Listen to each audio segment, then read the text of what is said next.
we're gonna for George, we're gonna try to keep this one tight tonight. We've been running some long meetings, so I think I got a side bill with bet with to keep these short. So George, is George on? I don't see Yes, Yeah, George is on.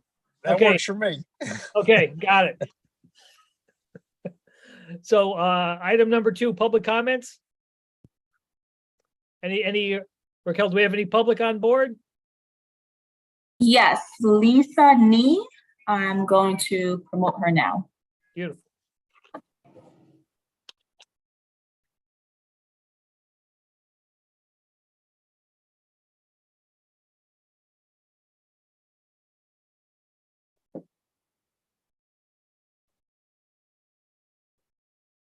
She left. Oh, no. Nope. Came in. Good evening, Lisa. How are you? Can you? I think you're muted.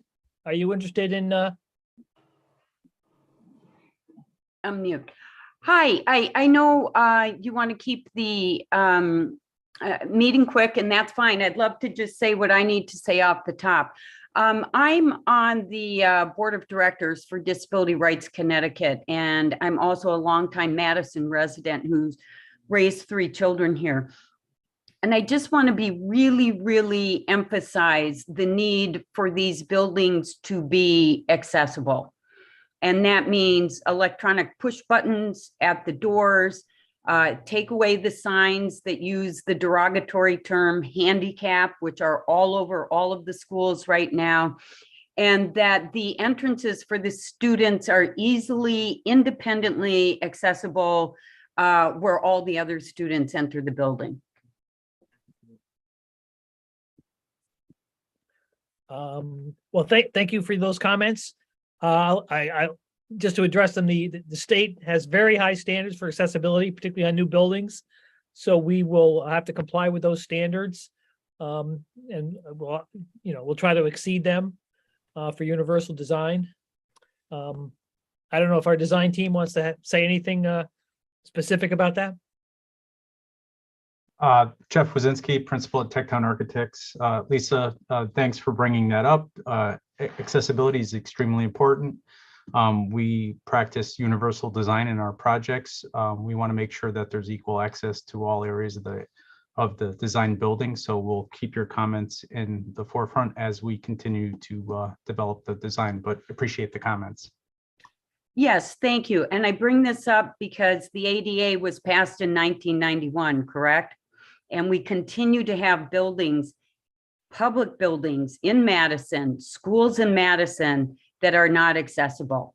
And somehow we created a high school in whenever, 2006, or whenever it was built, that has only a place of refuge for a fire escape for a person in a wheelchair, which means they have to go into a selected area, and while the building's burning, wait for somebody to rescue them, which is not great for a child. So I'm just bringing it back home that the ADA has been around for over 30 years, and we still somehow in Madison miss the accessibility issue. But I see that you've taken notes, and I hope it becomes a reality. So thank you. Thank you. Feel free to join us at any future meeting. Yeah. Thanks, Jeff. Item number 3, approval of minutes, September 19th, 2022. Has everyone had a chance to take a look at the minutes? Adam, was that only a single page minutes? No, I have it as 2 pages, the one that was in the packet. I can share it on screen so everyone can see it. That's interesting. I only got 1 page of it. That's funny. It didn't seem like it had ended.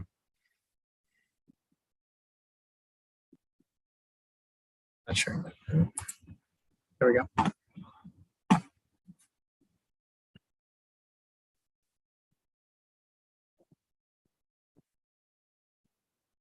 Does this look familiar, Woody? I didn't get the second page. I'm just reading it quickly. Okay, I tried to get it, but I didn't. I wasn't able to. It just stopped after the first. No, no biggie.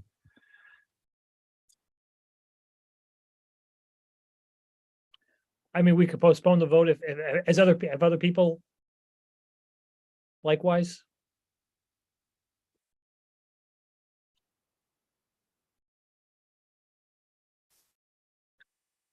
I can't.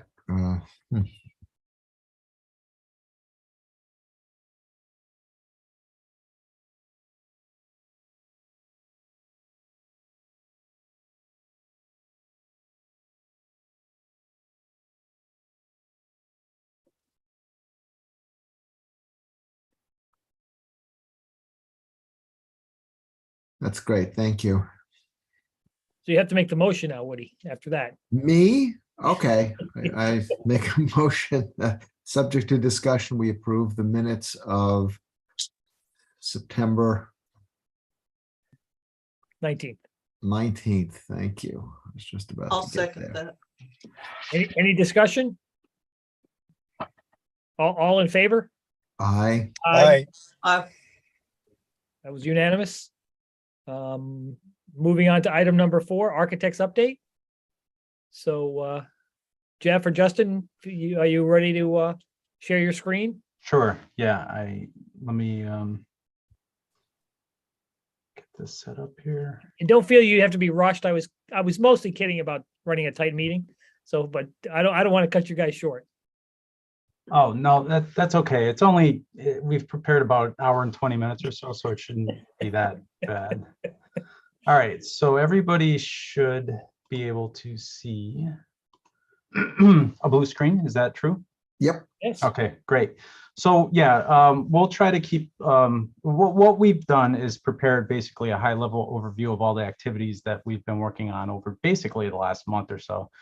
We haven't really been able to work with the building committee or give an extended presentation because of various different interviews, so commissioning and CMR. So like to, feel free to stop me on any slide if you have any questions, but really the intent is to give you a kind of the high level overview. So I want to just recap kind of what we've heard to date. We've had some really good workshops with the school administration, basically principals, leadership, as well as the school liaisons in our working group. So it's been really good. But we'll recap those critical aspects as we've heard them to date. We'll recap what we've heard at those working groups and then the community at large. We did have a public forum, if you will, last week, and we can talk a little bit about that. And then what I'd like to do is spend a little bit of time going over where we are today, talk about the site plans, floor plans, and some strategies as it relates to the building systems, and then talk about next steps. So through these working sessions and then from other various meetings that we've had with different individuals responsible for the project, these are some of the critical aspects that kind of rise to the forefront, some of which was from our conversations with the building committee, but a lot of it was through those working groups. So obviously we need to be responsible, respectful of the variety of needs, and really balance vision, the requirements that are set forth in the ed spec, obviously project budget and longevity. So there's a lot to balance there.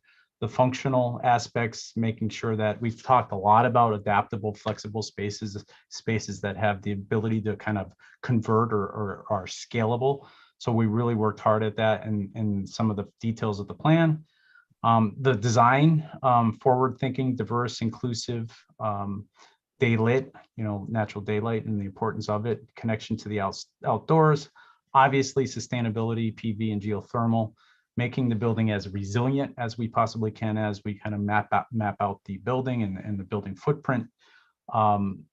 Really focus in on that flexibility again for project-based learning, small group learning, and then we want it to be reflective of the community, safe, secure, and welcoming. The community use aspect, making sure that the community portions of the program are accessible, they're separable and durable. So we talked a little bit about that with the superintendent, making sure that there's kind of these layers of separation of the building so that when you do have community events there, you can easily lock off the building, which we believe we set up pretty well. And then from the site design, just, functionally, educationally, making sure that we promote and integrate outdoor education, presentations, learning, and then layer in that safety and security. So there's the technical aspects of the site plan as well, which we well know. We've had some really good conversations about traffic flow, parking, overflow parking, the vehicular and pedestrian circulation on the site. And then obviously we're working through some of the details, the technical details of the FEMA wetlands and the sanitary systems. So that's kind of soup to nuts, very basic summary. Through our working groups, and I won't read all of them, but that married up as well, the flexibility, keeping it simple as far as the circulation, light and bright. So a lot of this resonated with our initial concept, which the diagram of the building was pretty simple. We've spent a fair amount of time discussing, the grade level learning communities and the leadership opportunities that the 4th and 5th grades bring to the school, and how can that be reflected in the space. So we're really focusing on that. And then lower on this list, further down, things like, toilets where they need to be. Obviously, I think Lisa Nee's point about accessibility throughout the building, having at-grade access to both floor levels of the building is an important piece. Having universal design on the playgrounds, all those pieces have been are starting to become integrated into the overall design. So our workshop and fidgeting sessions that we've had, so we've been circulating kind of the PDF documents that contain the topics. These are kind of snapshots of what we presented, what the priorities were. It was a good session. It was, I would say, wasn't really, the auditorium wasn't filled, but I understand fall is a busy time. We've continued to reach out in various different ways. We've started a survey, which actually already has some pretty good feedback as well. But we did receive some good comments from the community that was there. There was a couple students, a family, some folks, obviously representation from the Board of Ed, superintendent, folks like that as well. So we did get some decent comments, underscored really the need to make sure that we engage with the dialogue, engage in dialogue with the teachers. There was a lot of focus and conversation relative to the connection to outdoors, which I think is a great thing. Opportunities for that peer-to-peer collaboration, like we talked about, that how to kind of marry up opportunities where if there's an older brother in the school that can collaborate with the younger brother or sister or sibling in the pre-K program. So we talked a lot about that transparency in the building, which I think was helpful. We talked a little bit about special education and how we distribute that throughout the building, and then safety and site security throughout the design. So I mentioned the community surveys out there. Hopefully you know about it, and you go to the website and you scan and take a look at the survey. So far, so good, 123 responses. We just wanted to kind of take the pulse of where some of the priorities may be for certain different topics in the design. And obviously nowadays, and it's no surprise, safety security rises to the top of that list, which again, outdoor learning, sustainability, and 21st century learning environments were also noted as some of the top priorities. So really, as we collect that information, we'll continue to synthesize it and kind of bring it back to the group, but a decent level of feedback. One other suggestion that was made was for either the workshop that we just gave or the kind of the visioning session, maybe we do a pre-recording or like a podcast and post it online so that community members have the opportunity to kind of catch up on where we are at their leisure. So we're going to work on that with our team internally and see if we can get something posted. So other workshops that we have coming up, PTO meeting on the 21st of this month in the morning, 9:30 to 11. So we're preparing for that. The other workshops that were part of the master schedule are in November, early November, and then further on into the new year in January. Other activities that we want to follow up on, I think we circulated around the student workbook idea. And now that, faculty and staff and students are kind of getting settled into the new year, I think we're going to try to push this along a little bit more and get, some student engagement for some ideas into the building. So things like that activity workbook, the student idea walls, and then schedule some what we call teacher listening sessions, if you will. So we can make sure that all voices are heard. So before I move on to site and building plan progress, any questions on any of that? Okay, good. All right, so where we are today, conceptual site plan. Let's see if I can.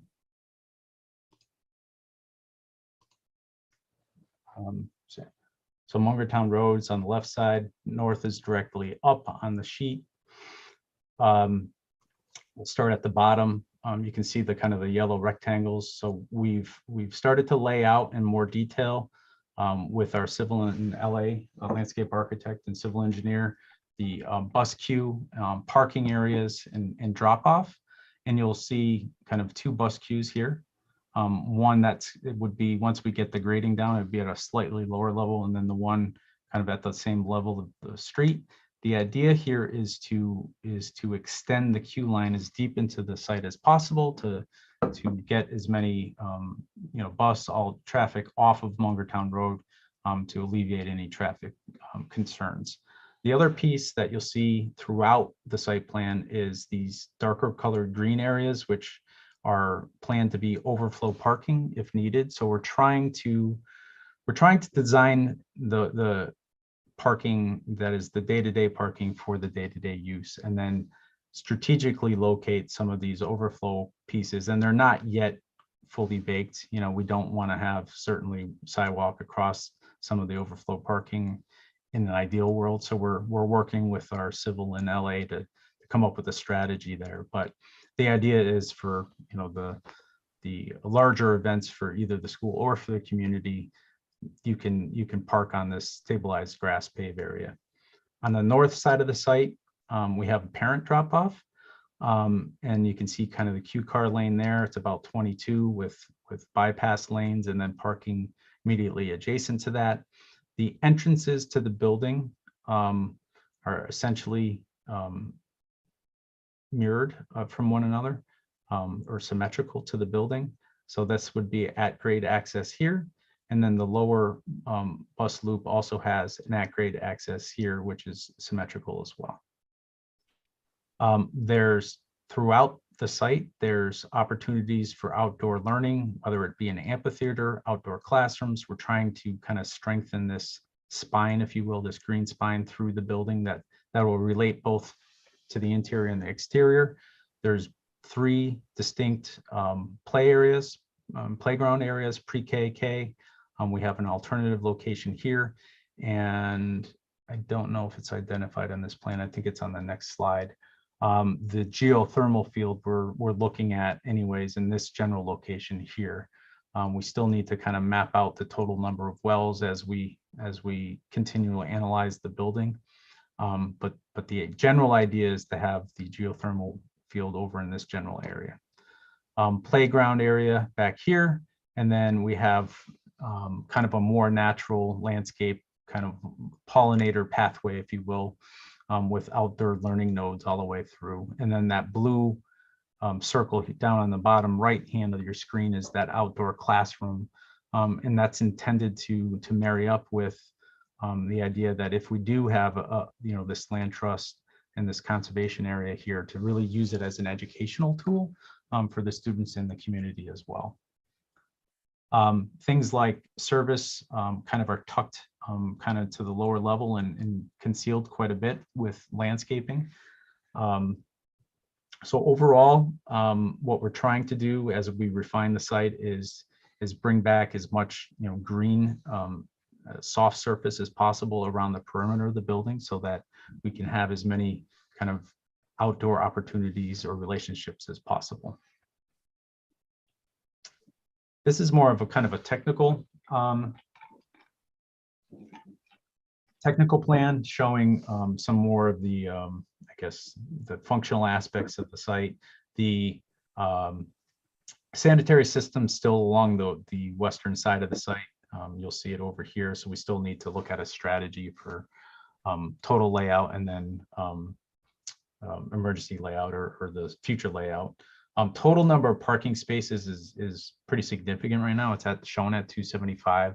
So we need to work that through, balance it out with the CMR to make sure that we're balancing the need with the cost, day one cost of parking and all the stormwater treatment that comes with it. But essentially, this is more of the technical aspects. One of the other key features on the lower portion of the site is that we have a grass paver, kind of a stabilized area around the full perimeter of the building so that for emergency vehicles, so that we have full perimeter access. Any questions on the technical aspects or functional aspects of the site? Okay. And then I'll try to speed up a little bit. Jeff, one question. How many, the ed spec, how many parking spaces did the ed spec have listed? So it referred to the traffic report, and 275 for a building of this magnitude is pretty substantial. That's why I'm trying to, we really do, if we ask the users, they'll want as much parking as possible. We've got to balance the daily needs with kind of the cost of putting all the asphalt in, treating all of it with stormwater, but we're trying to balance that. So that it's kind of a grayish answer to your question, but it's not specifically identified. So we've been using benchmarking metrics to illustrate that we have plenty of parking right now. I have a question. Sure. It's not about the site specific, and I'm not sure when we need to address like neighborhood traffic. Yep. I live on Neck Road, and I go up Mungertown all the time. And the intersection at Route 1 and Mungertown is a nightmare now. And when the school gets built, it's even going to be worse. So I don't know, are there going to be studies about that intersection and whether or not we can get the state involved, since it's a state road, to get maybe a traffic light or a flashing light at that intersection that stays flashing most of the time, except when the school is going. So then you're going to have an actual traffic light, or when does that come into play in this process? Yeah, no, great question. There was a traffic study conducted. Our civil engineers are utilizing that as the source of some of the site design. And I think we need to kind of look at all of it early on. So that's a good question. I don't know the exact answer from a civil engineering and traffic design perspective, but we'll ask our team and get back to you with an answer on that one. Okay. It's a good question. I know that this traffic report was conducted prior to our developing the site, prior to our getting on board.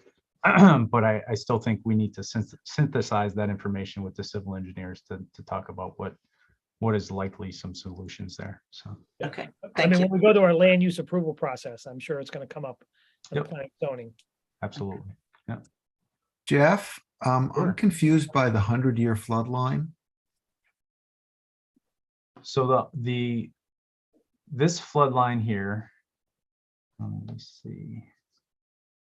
Let me get them all.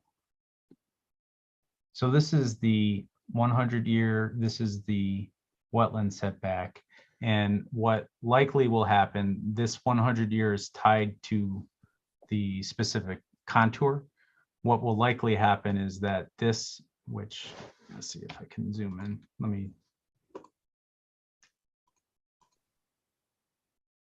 What would likely happen is that this elevation will be of the lower level will be higher than this site contour. So we'll be out of that 100-year floodplain.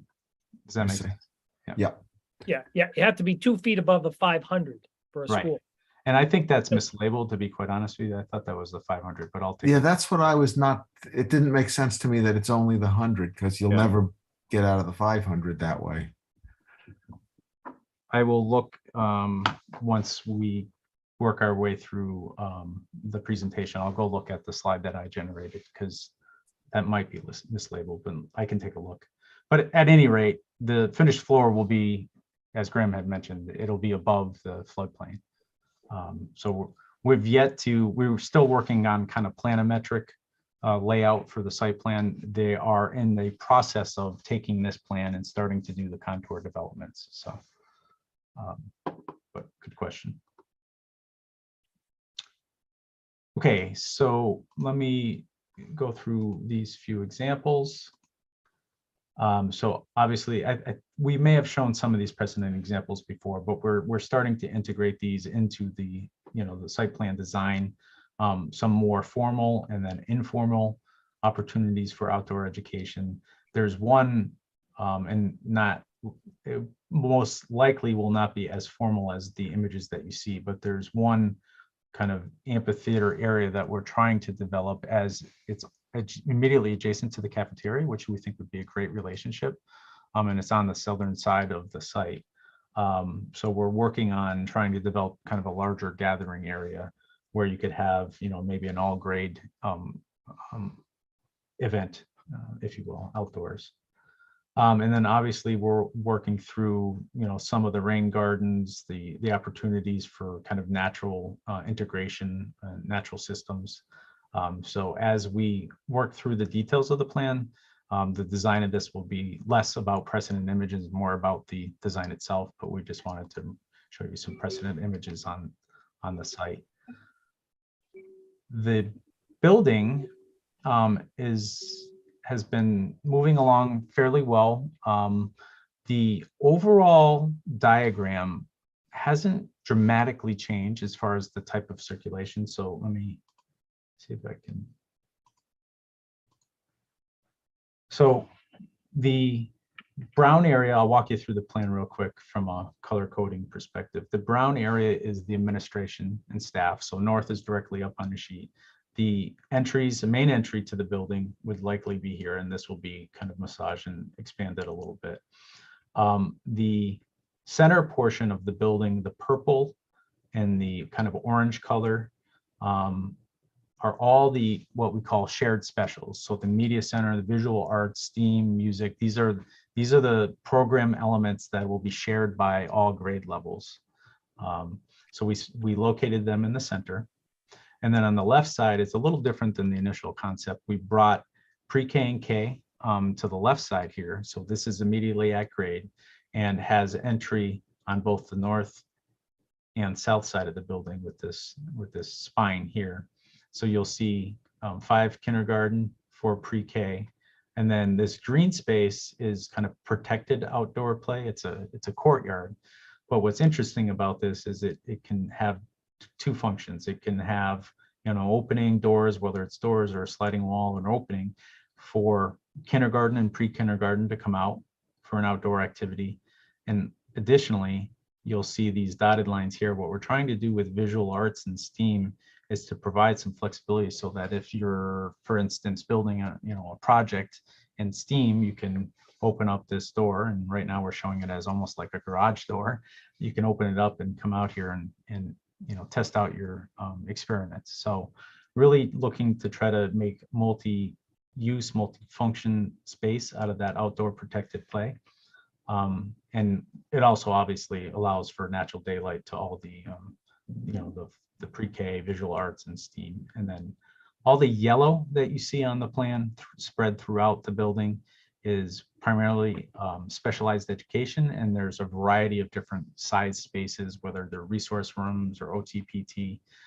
We've yet to obviously develop what's in them specifically, but what's important to this plan is that all of the labels and all the types of rooms and the square footages all match the educational specification. So when you enter the building, on the left side, this side is all on grade. On the right side, you can imagine these two gray bars here, you walk over and now it's kind of like a walkout basement. You're on basically an elevated slab. And what you can do is you'd look down into the gymnasium, you'd look down into the cafeteria. This is a stair element that we're working to develop. It's not only a stair, but acts as a kind of an area for gathering, for student gathering. So you'd look down into the gymnasium because the gymnasium would be two-story space, same thing with the cafeteria. And as you walk around this portion of the building, you have grade 1 and 2 in the blue. And then you have world language and what's called FASE classroom. So what we're trying to do is align, some of the, we'll call them specials, if you will, world language, and this is more of like a specialized ed program, so that if there is any kind of bubbles in the or fluctuations in the populations, you have what would be a standard typical classroom size immediately adjacent to the grade levels.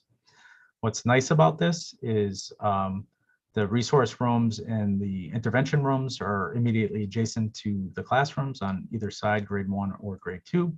And then you have what's in brown stacked utilities. And I have a diagram after I'll show you that has a little bit more detail as to the placement of the mechanical rooms, which is important to the building that we're trying to design. The lower level, as I mentioned, the cafeteria is two-story space. You would have a servery or a kitchen. The mechanical space kind of flanks in this back wall here. This would be more or less a retaining wall. The lines that you see are that naturalistic change in grade. So that's about 12 feet, maybe a little bit more, maybe a little less. We're working with the LA on that. But you have lots of natural daylight into the cafeteria at grade here. You can kind of spill out for outdoor events supported by the cafeteria. And what we've done is we've arranged the stage to act as a dual function. You could have smaller, more intimate presentations in the cafeteria and have an opening here. You have a ramp and a stair to get to the stage area. And then in the gym, if you have larger events, we're working on pull-out bleachers on 3 sides. You could have an event here for larger gatherings. What's nice is that you have toilet facilities, support facilities, elevator, stairs, mechanical rooms, all, you can self-contain all of this area for community events. And then the blues are grade levels 3, 4, and 5. And what's nice about this is that corner classroom, as the educational spec was kind of developed, that becomes like that swing classroom. In some years, you may need 4 classrooms for grade 3. Some years you may need 5, and vice versa for grade 4 and grade 5. So it gives you a little bit we're trying to build in this built-in flexibility. What's again nice is that this element here stacks. So from an efficiency standpoint, from utility perspective, a toilet perspective, you have all your stacking utilities. Pretty clean, simple diagram from a building infrastructure perspective. We are now in the process of developing, what the spaces look and feel like, from a 3D perspective, how much glazing, the kinds of materials, where benches and seating and natural daylight come in, how much, to what extent. So that's where we've now moved into basically a Bim model, which is 3-dimensional modeling, which from now on, we'll be showing you these types of models instead of just strict planimetrics. I went over most of the building diagram. This really just reiterates those program components. And if you remember Ernest, Rachel, Justin, and I are all working towards developing, the elevations, exterior elevations, interior elevations, working, on material selections, fenestration, ceiling heights, those kinds of things. So sometimes mechanical is often not talked about at the forefront in SD, but it's very important to, particularly when we want to maximize the efficiency of the building. pay close attention to where the major indoor pieces of equipment could be located so that we can keep them off the roof and in the building. It gives you, more efficiency from a building infrastructure perspective, but it also gives you longevity to that equipment. So the blue areas are termed, the major locations of major pieces of equipment, like the direct outdoor air units that we may want to integrate. And Craig will go over in an upcoming meeting, we'll go over all the different kinds of options we have. And then with that, you couple with that the smaller, more supportive mechanical spaces for things like if we so choose to go with indoor heat pumps, the localized equipment, we have the spaces identified in the ideal location so that we don't have to go back in and affect the educational design of the building. We have that infrastructure built in. So there's been a lot of time committed to making sure that these placements, the runs of ductwork, the runs from the cyan to the blue are all kind of well coordinated. And the reason why that's all important is what we're trying to do is free up as much roof space as we can so that we have, a PV ready building or integration of the PV day one. So right now we're tracking around 65,000 or so from a roof area. It's not a gross building area. It's a roof area, so canopies included. And obviously we need, this diagram took probably a little bit too much artistic license. There'll be a cut hole there for the outdoor educational space, but we're tracking about 65,000 square feet of roof. And tomorrow we have our kickoff meeting with Eversource to talk about the owner project requirements in Path 1. And I believe a few of the building committee members are attending as well. So that's the mechanical. These are just precedent imagery of what we're trying to do and where in the building now as we develop the third dimension of the building.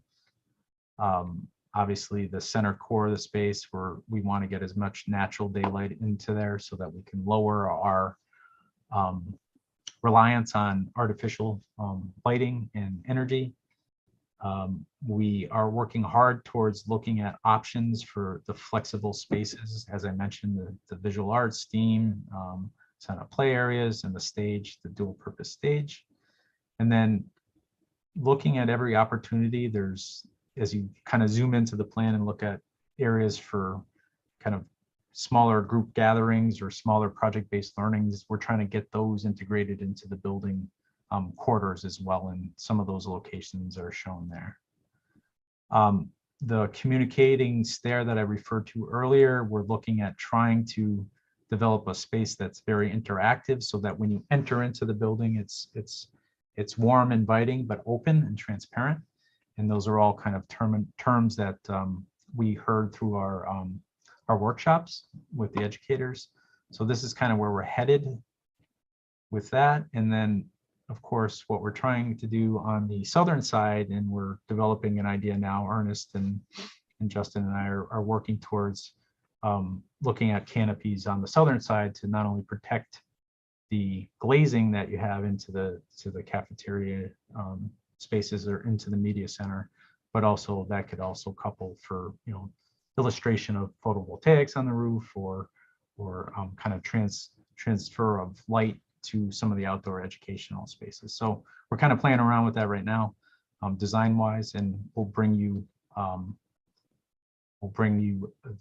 some more of the detail in the third dimension as we develop it. Any questions? I know that was a lot quick. I'm just going to hit the schedule real quick. This green line is kind of where we are. We're moving through schematic design. We now have our CMR on board. We'll set up information sharing so that as we develop the design, they're kept up to speed. I know they'll contribute, comments and suggestions as we continue to develop the SD, but we're on time, on track, and working pretty well with our working groups on a bi-weekly basis. The schematic design, we kind of know that we're kind of shaping the design development. We'll then focus in on each of the rooms, and then construction documents obviously is focusing on the details. So our next workshop, for those that are interested in this schedule, is for the most part set, unless there's a conflict, but we'll let everybody know. The next one is on evidence-based design. So if you are interested, that is on 10/12 in the afternoons, and we can certainly get you, and if you can't attend, we can certainly get you the information after our presentation. So that's kind of the summary. Hopefully I didn't go too long. I'm gonna stop sharing and can answer any questions you guys have. Justin's laughing, so I must have went too long. No, you did fine, Jeff. Thank you. Perfect. Wouldn't any more would have been too much, but less would have left something out. So, Jeff, nice job. I have a question on the use. There's been 123 responses from the online survey. How does that compare to others that you've done? I've only seen it in one place. It was kind of buried in the superintendent's message last week. The Jeffrey school principal didn't send out her normal update this past week. So I haven't seen it anyplace else. I haven't seen it, on Facebook, any other place where parents would be looking. 123 for, and I think that's old actually, because that's based on last Friday, I believe. I think it's pretty good to start. I think it's a pretty simple survey to take. So if there's communication streams that we should be aware of, then we've been coordinating closely with Zoe, and her Antonia and Zoe have been coordinating closely. So if Tina, if you have suggestions, please email them to us. We can work that into kind of our communication stream. Not a problem at all. Yeah, I do. I sent some to Adam and Graham the other day because I just don't think we're hitting parents where they are. I think there was a huge gap I counted 8 community members in the audience last Wednesday, which I found pretty disappointing. So I think we need to be doing more to reach parents where they are. Sure.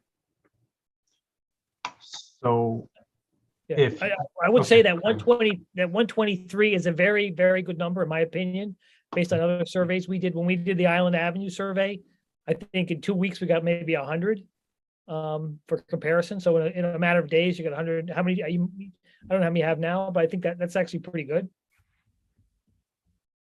Are some of the community gatherings or workshops going to be on any other day than Wednesday? I know a lot of people have conflicts with Wednesdays.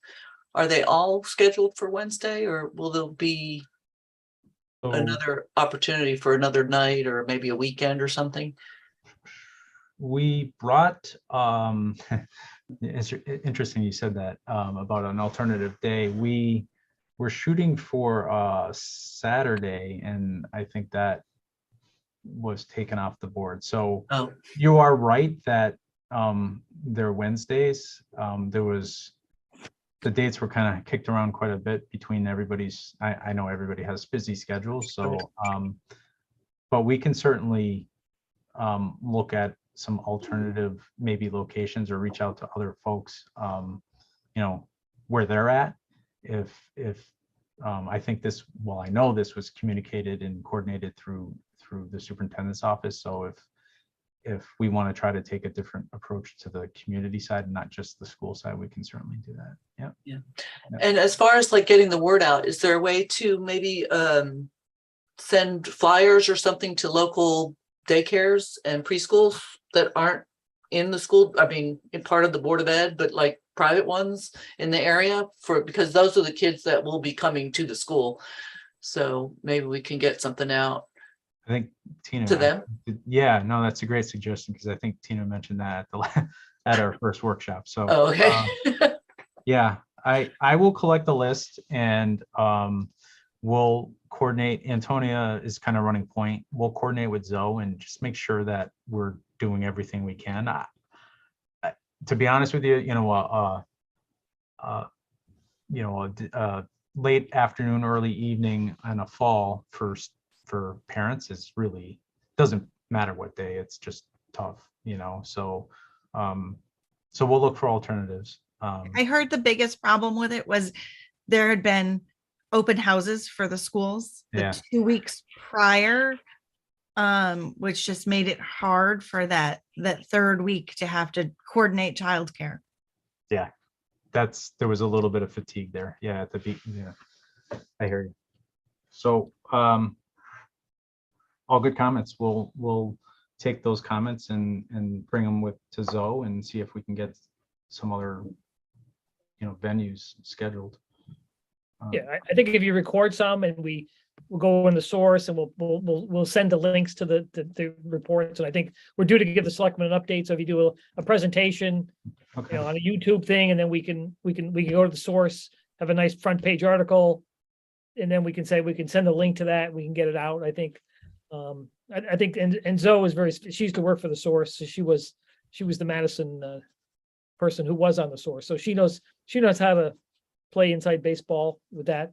I would like to get the schematic budget back before we present a lot of very pretty pictures. I want to make sure we can afford that. I think you guys have done a great job, but I'd like to have Gilbane verify some of the numbers before we show too many images, like that. Just, I'm just being cautious, Understood. but I think at that point, I think once we get the schematic budget, or at least a feeling that the schematic budget is pretty good, we'll go in front of the Board of Selectmen and update them. Okay. At that point, when at some point, we're supposed to give them updates every 2 or 3 months. So, and that's a good way, I don't know how many people actually watch the television, but it shows on the local cable access channels. It's Sure. recorded on YouTube, so we can tell people, go to minute 47 in the selectmen's meeting of the Sure. 14th and things like that. So, and I think that most people read, at least I seem to think most people read the source. I don't know what the committee feels, but it seems to be like the official Bible of Madison. Okay.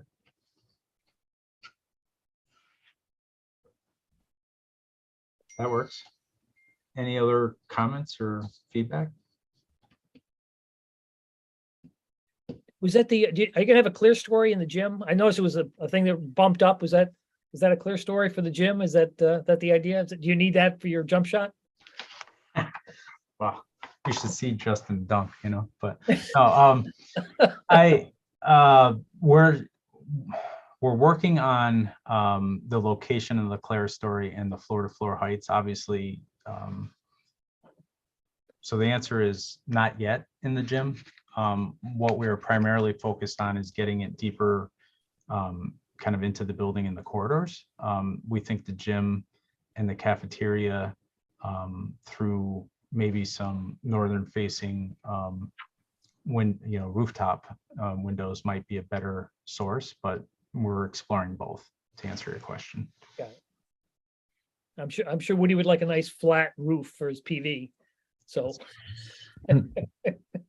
I've said that more than once to everybody in the office when we're designing. So they're You aware. asked for feedback. I'd like to just say, I really like the plan and how it's developing. I think it looks really great. Yeah. I'll second that. I'm glad that Adam sent it out earlier so Yes. we could go through the I- whole thing in advance of tonight, which was great. It was. And I really like it. I think it's terrific, Jeff. I do too. Thanks. Yeah, the Justin and team have been working hard at it. So, yep. Thanks. All right, so we got to do a little bit better on the community engagement piece and keep on moving, I guess. Sounds like. good. And the schedule for schematic, is that still holding? So I think what was the original schedule, like in a couple weeks? October 21st. Thanks for throwing that out there. And yeah, we are. I think what we have yet to get together with Nick and his team and get a kickoff kind of meeting between our team and OPM and CMR, and start information sharing, because we do have narratives started, and we'd like to understand kind of how they'd like to receive the information and kind of formats and things like that, so we could streamline it. But the answer is yes, we're plugging away at this. we're trying, it's been a little bit challenging, because the start kind of conflicted with the start of school. So, but now I think we've got these workshops moving. We lost a week or so with the engagement with the teacher liaisons and folks like that, but it sounds like we're moving along now. So, Yeah, if you could feed them something a little, I don't know if you need more time on some component of it, if you give them the narratives. oh, And yeah. I don't know where you stand, if you're gonna give them the mechanical, electrical narratives and give them a couple options, or, obviously it's gonna be a big delta, and the earthwork stuff. I don't know if you're at the point, as soon as if you can get the earthwork, if they got the grading done, maybe you can. Yeah, I think that's a great point, Jeff, about having a little kickoff meeting. I'll get in touch with you guys the next day or so to get that set up. That'd be a great idea. Thanks, Nick. So is that you guys all set with your update? I don't That's mean to. it. Yep. Thank you. Beautiful. Let's see. Actually, there should be Adam. We don't have a part for Adam, but you're not getting off that easy. So Adam, if you could do it in the public comment section if you got an update on a few things. I think you mentioned you had a few things. Yeah, really the thing I wanted to just mention to the committee tonight is about Gilbane coming on board. Obviously, Nick Conti's here tonight. There was some developments with regard to the fee negotiations that was requested from the committee for Gilbane. It's made a couple rounds back and forth in terms of cost reductions in that. So what I was going to do is just quickly share the summary on my screen and for the committee's consideration. And if you all are comfortable, then with the dollar values, then we can move forward with a simple motion to finalize it for that. So let me pull that up and share my screen quickly.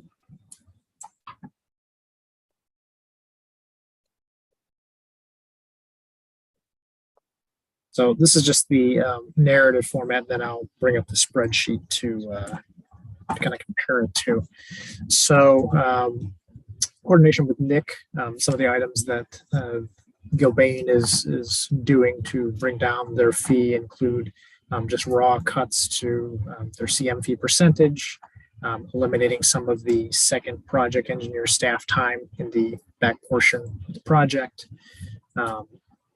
as well as eliminating costs for an intern that was in there, and the design review pre-construction phase portion reduction.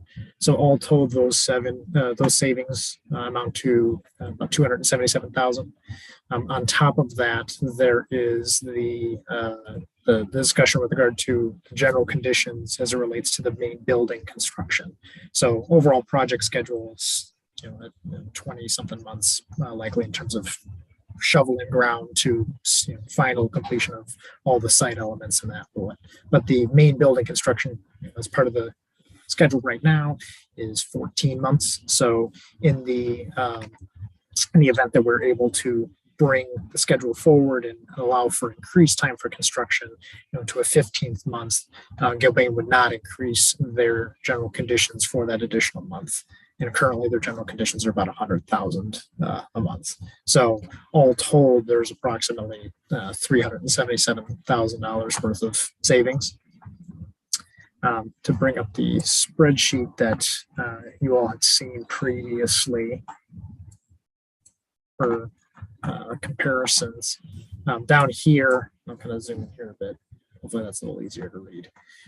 Down here is the original fee breakdown, just with the numbers as written in Gilbane's fee proposal for around 3.8 million. With the savings that I mentioned previously for the percentage of CM fee, the project engineer time, the intern, and the pre-construction phase discount, that takes this 3.8 down to approximately 3.6. And then if you figure in the additional 100,000 for the extra months of general conditions, that brings it down to 3.5 equivalent, if you will, or it's not costing an additional 100,000. Obviously, the actual construction fees will they're TBD as we get into the final breakdown of the project site and what's actually in the bid packages and bid pricing that we get back and how that changes as we go for a guaranteed maximum price. So the contract that we would initially be signing with Kilbane now would be for the full pre-construction phase services with these other percentages and whatnot written in. So this first contract would be for approximately 185,000.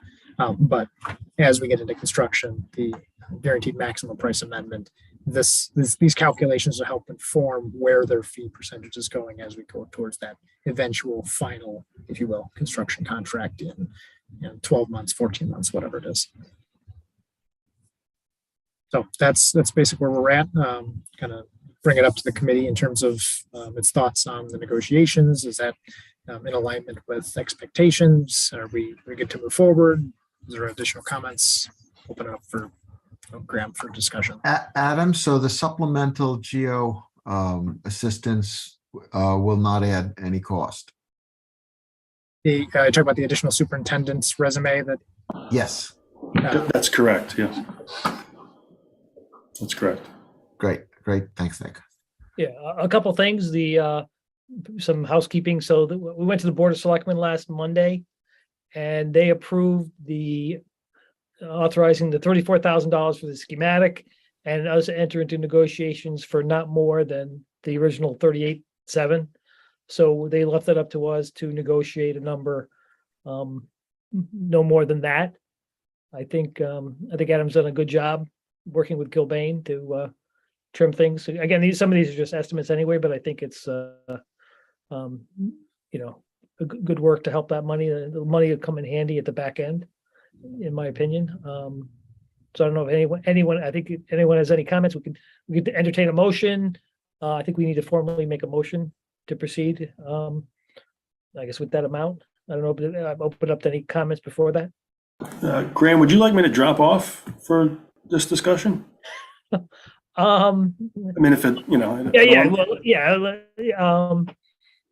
don't want my presence to kind of stifle any questions or any discussion, so. I'll throw that open to the committee. Do you guys want, it's being taped anyway, so it's not, I forgot about that, okay. But still willing to, still yeah, willing to no, do I it. understand. It's a little embarrassing talking about. Topic you want to speak. Yeah. And to further alleviate the pressure, if additional conversations warranted out, as part of a future meeting executive session, that can always happen as well. It's just initial feedback seemed to be in a positive light, so that's why this is being presented in this manner. Yeah, it's not urgent. We have the authorization to start to get them going on the estimate on the $34,000 already. So that was the critical path. So I just want to throw it open. I know, George, you're interested in that. Do you have any concerns, comments, or anything along those lines we could talk about later? Or no, I think kudos to Adam and Nick and everybody involved. I think the willingness to move in the right direction is a good thing, and certainly not unexpected with the quality of folks we have, on this project. So I'm pretty comfortable. We're certainly in the ballpark, and I think we got the right team together. So I don't want to split hairs over it, I guess. Okay. I also agree. I'm sorry, Graham, with Okay. Supplying the superintendent that has extensive geo experience is really a welcome addition. I appreciate all of Adam's work and Nick's work on this. I think it's a good faith working together, and this shows that we are willing to work with each other, and it's really good on Adam and Nick's part to negotiate that, and that's what we're looking for. Good. Any other comments? Are we ready to take a vote?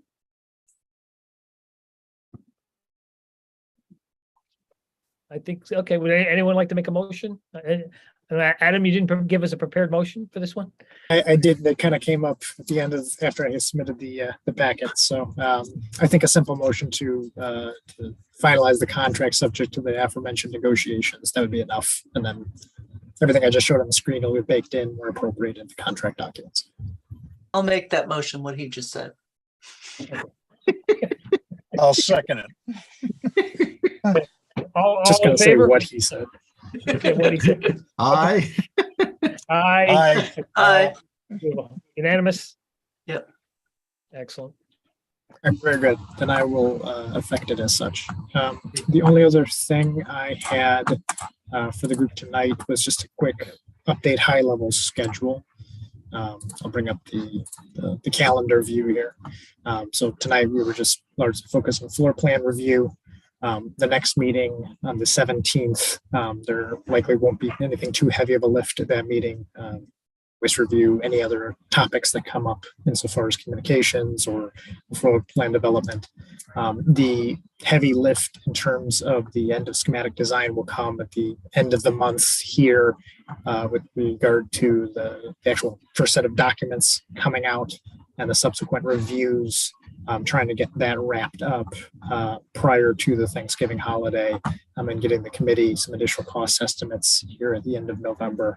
It's a multi-week process for the reviews and estimates. And after that initial estimate, there's reconciliations and value engineering and aligning and make sure that the budget is solid and being maintained both with the architect's estimate and with Gilbane's estimator.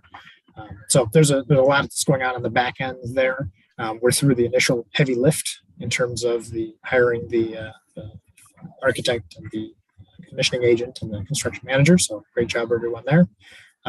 But right now is a sort of a kind of a heads down period to get through this initial schematic design review and to get a first barometer test with regard to the estimates versus budget versus the plans as they've been developed. So I'll keep everyone posted in terms of what you all need to be focused on and doing and upcoming votes and things of that nature. And I think we've got some good feedback now with regard to communications and strengthening that portion of the public outreach. But that's where we're at in terms of the next couple meetings. Adam, I have a question for you regarding the email situation. I know that you had said in our email chain back and forth about the building committee email that everybody on the committee has access or something, but I don't know how to access it or who gets it. Was that ever resolved? That is the IT person was out last week. So Okay. yes, that is being resolved. Okay. It will basically be that Tina will be receiving the bulk of the emails there and helping distribute. So it's not just kind of flying out to these email addresses that no one knew that they had. Okay, So great. yes, it is being resolved. Great. Thank you. And Tina volunteered. Thank you, Tina. Yes, thank you. I appreciate that.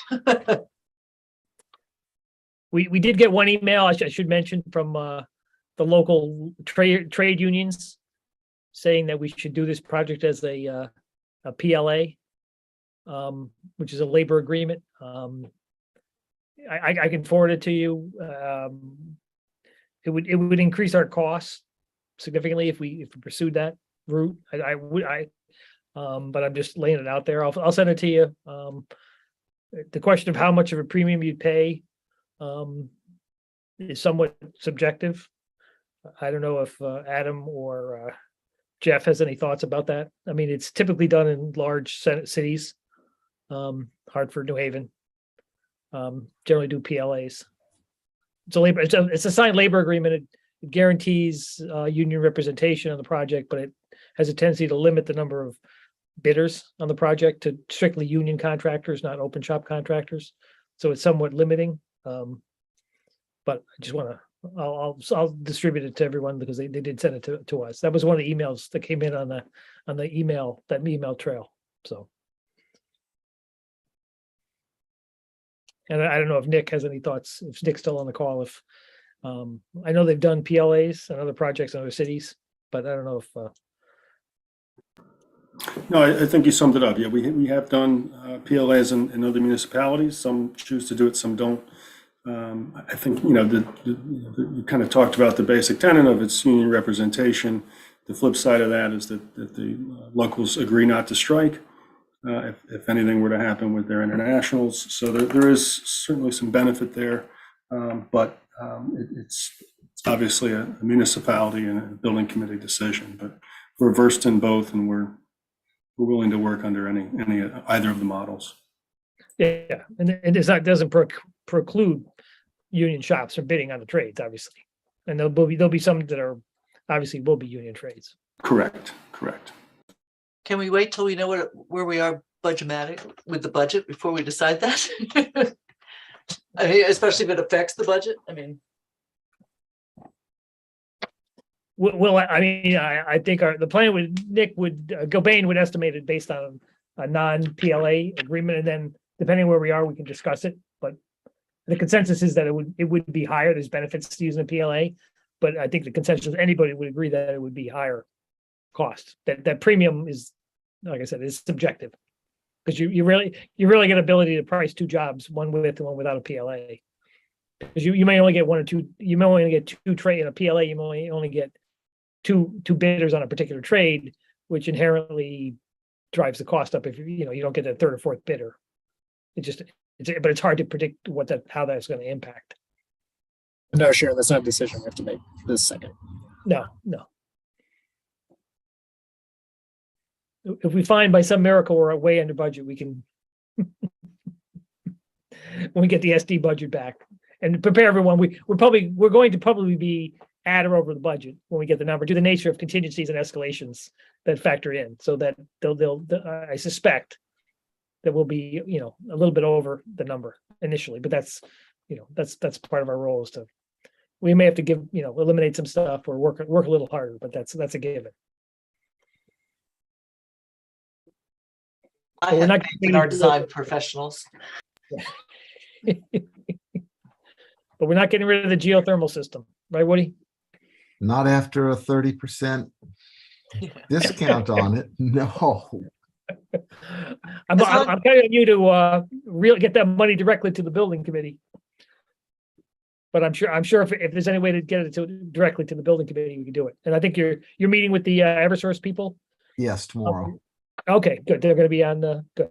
So you'll get the details. And obviously we're not factoring in the rebate right now in our actual costs directly, but. No, thus far Tecton has done a great job of sticking to the initial vision and charge of making sure that the building aligns with both the ed specs in the program as well as the market environment, let's say. And in terms of just gross square footages and all that, it's been a good initial process moving forward. So so far as this is a challenging environment, I think we're well set up to move forward into it. Right. I don't think we could have done anything more than we have done. And, the percentage of escalation that you include is somewhat going to drive what the number is, but we'll get there. That's why I've been focused on the 21st to get the plan. So, but all good so far. I'm optimistic. We can we might need to VE some of that parking, but, but people do like their parent drop in Madison. That's for sure.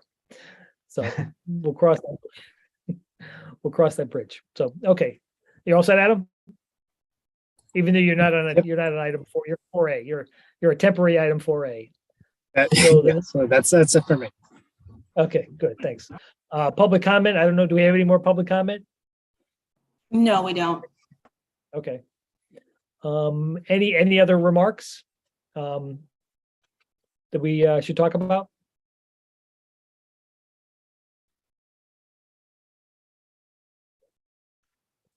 Excellent. So would someone like to make a motion to adjourn? George has to. Yeah. I will make that motion. Have a second? I'll Sure. second. All in favor? Aye. Aye. Thanks, everybody. Good Yep. job. Well Take done, care. everybody. Nice job. Yep. Bye-bye. Thank you. Bye all. Goodbye. Thank-